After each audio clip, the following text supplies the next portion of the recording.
नमस्कार. आज आपण एक इंजिनियर मुलीच्या संदर्भात, मुलीची बहीण आणि वडील आलेले आहे, तर ते त्यांच्या बहिणीच्या संदर्भात ताई आपल्याला माहिती देतील. ज्यांना त्यांची माहिती योग्य वाटली त्यांनी माझ्याशी संपर्क करावा. बाकी त्यांची सविस्तर प्रोफाईल व्हॉट्सअपवर भेटून जाईल. सांगा ताई, बहिणीचं नाव काय? नमस्कार. माझ्या बहिणीचं नाव स्नेहल पाराजी नीळ आहे. आम्ही तिघी बहिणी आहोत. 2 नंबरची माझी बहीण आहे. सेल्सफोर्स डिपार्टमेंटला ती आहे, BE इंजिनियर आणि सध्या नागपूरमध्ये ती आहे. 12 लाख पॅकेज आहे. उंची तिची 5 फूट 3 इंच आहे आणि तिची जन्मतारीख 17/5/1993 आहे आणि तिला अनुसरून असा नवरा मुलगा आम्हाला हवा आहे, जेणेकरून तो पुण्यात सेटल असावा, इंजिनियर असावा, निर्व्यसनी असावा, तिला अनुरूप असा सुंदर मुलगा, एवढी आमची अपेक्षा आहे.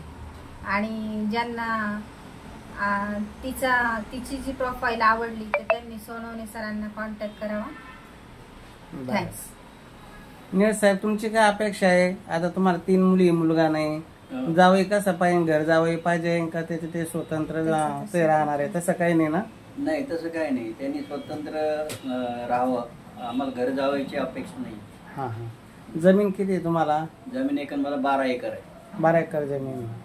आणि बिडकीनला तुमचं रो हाऊस आहे? बिडकीनला रो हाऊस आहे. आणि तुम्ही सध्या काय करता मग आता? सध्या शेतीच बघतो. शेतीच बघता. बरं बरं. आता मोठ्या मुलीचं लग्न झालेलं आहे. मोठी कुठं दिलेली तुमची मुलगी? मोठी मुलगी पोरगावात दिलेली आहे. पोरगाव मध्ये. शेती तुमची तिथंच वाटतं? शेती पोरगावलाची. बरं बरं. तर आता ह्या मुलीसाठी इंजिनियर मुलगा पाहिजे? इंजिनियर मुलगा पाहिजे. बरं बरं. चला ना, आता ही जी माहिती तुमची आपण पार्थ मराठा वधूवर सूचक केंद्र या YouTube चॅनलला टाकणार आहे. ज्यांना तुमची माहिती योग्य वाटली ते माझ्याशी संपर्क, आणि मग माझा नंबर दिला तर माझ्या नंबर त्यांनी फोटो बायोडाटा पाठवला की मी तुम्हाला तो बायोडाटा फोटो सेंड करतो. अशा पद्धतीनं ज्यांना असं दररोज असं आपण मुला मुलींचे व्हिडिओ घेऊन, पालकांचे व्हिडिओ घेऊन मोफत अशी माहिती देत असतो. म्हणून पार्थ मराठा वधूवर सूचक केंद्रात जे कोणी नवीन असाल तर त्यांनी या YouTube चॅनलला सबस्क्राईब करा, लाईक करा, शेअर करा, जेणेकरून आपल्याला नवनवीन व्हिडिओद्वारे अशी अनुरूप स्थळांची माहिती मिळत राहील. आणि अधिक माहितीसाठी 9403 41 40 87 या नंबरवर संपर्क करावा.